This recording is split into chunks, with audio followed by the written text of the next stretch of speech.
Morning साथियों, वक्त आ गया है रिपोर्ट कार्ड भरने का।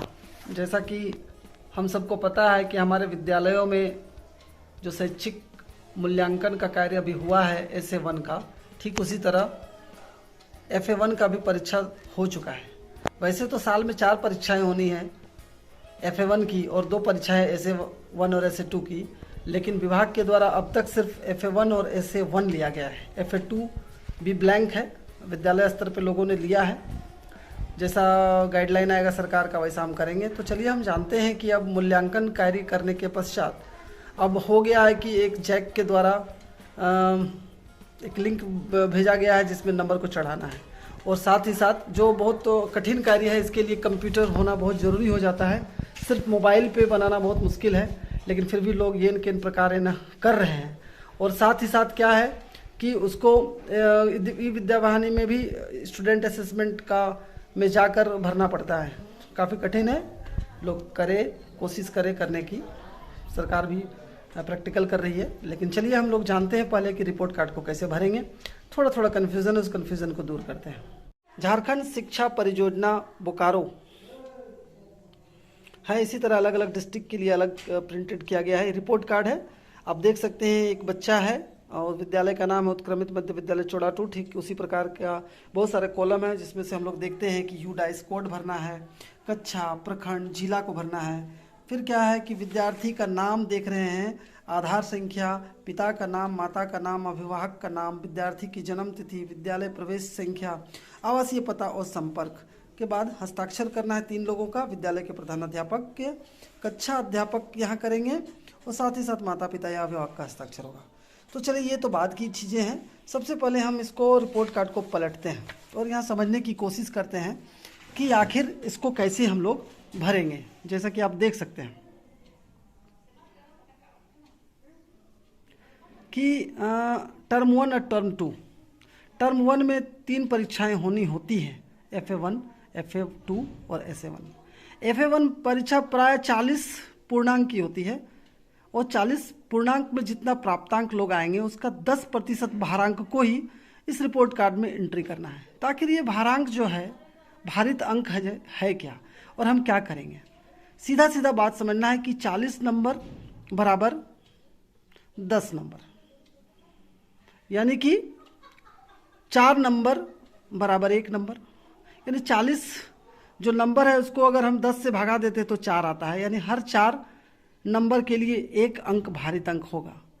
अगर एकदम शॉर्टकट पर बात करें हम लोग तो 40 नंबर का पूर्णांक में जो बच्चा प्राप्तांक लाता है उसको 4 से आप भागा दे दीजिए और जो नंबर आएगा उसको एंट्री कर लीजिए। ठीक है। अब जैसे इसको हम लोग समझते हैं कि मान लीजिए कि कोई बच्चा जो है 40 नंबर में 20 नंबर लाया हुआ है, तो 20 नंबर के लिए उसका भारित अंक क्या हो जाएगा भाई।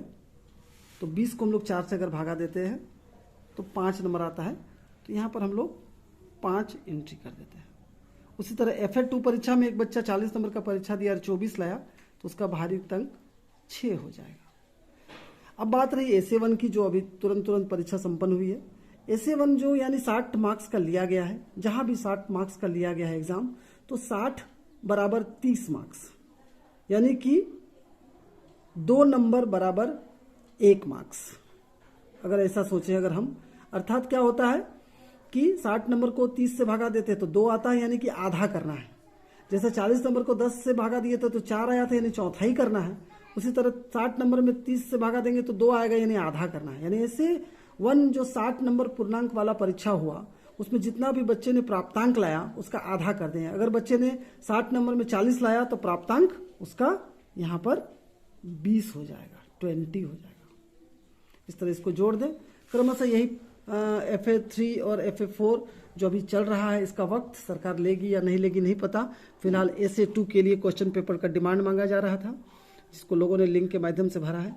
इस तरह से सारा मार्क्स हम लोग जब भर देते हैं तो एक कॉलम टर्म 1 और 2 का कॉलम दिया हुआ है, जहाँ लिखा हुआ है FA1, FA2, FA3, FA4 40%, SA1, SA2 60%। लेकिन यहाँ एक और कॉलम होना चाहिए। मैं दिखाना चाहूँगा कि यहाँ एक कॉलम होना चाहिए था, इस तरह का कॉलम। देखिए मैं दिखा रहा हूँ, यहाँ एक कॉलम इस तरह का होना चाहिए था, यहाँ से और यहाँ एक कॉलम एक बनाना चाहिए था इस तरह का अगर कॉलम एक बन जाता तो ज़्यादा अच्छा था, जिसमें 100% यानी कि चारों FA1 और 100 यानी कि चारों FA1 और दोनों SA1 का मार्क्स होता। यानी टर्म 1 और 2 में जो कॉलम है दोनों को जोड़ के नंबर अगर हम लिख देते हैं तो सपोज कि 100 नंबर का जो भारित अंक हुआ, बच्चों ने परीक्षा दिया और उस पर लाया उसने 70 नंबर लाया, 70 मार्क्स मान लीजिए लाया, तो 70 मार्क्स लाया, तब समझना है कि 70 मार्क्स के लिए ओवरऑल ग्रेड क्या होगा। तो इसको हम लोग पलट देते हैं और यहाँ देखते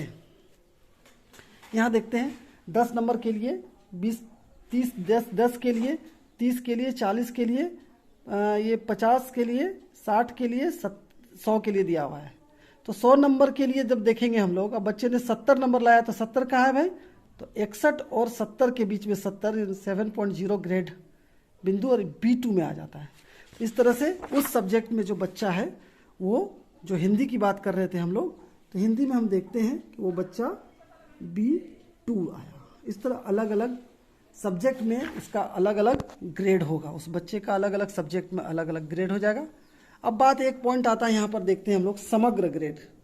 आखिर समग्र ग्रेड में क्या करना है, तो समग्र ग्रेड में क्या करेंगे हम लोग, टोटल मार्क्स को हम लोग जोड़ लेंगे प्रत्येक विषय में। अगर 6 to 8 क्लास के बच्चे हैं तो उसका टोटल जो मार्क्स आएगा वो 6 से पूर्णांक में आ जाएगा।